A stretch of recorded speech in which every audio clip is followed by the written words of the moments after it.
Hasngap hasngo ko kunu play wadya bishar para mapi tuting burom yu bakam kraw banya kasni wadle rumah klem da berkat ne krendong thala ben madyo Yo shusap ay lo jingkerku ublay na jro Yo shusap ay lo jingkerku ublay na jro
Lanang yai cha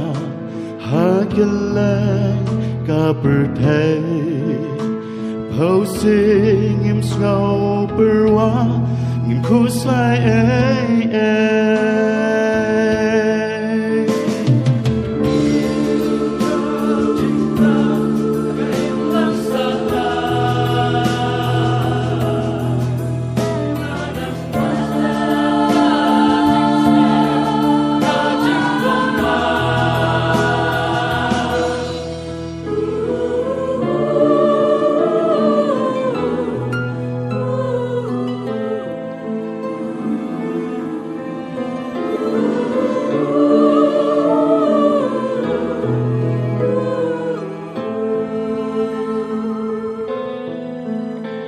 Por kalari ban lom ban lam jing ot lai Por kalari ban lom ban lam jing ot lai Katem kalem bumba kiba nagawi kajeli Aisha kay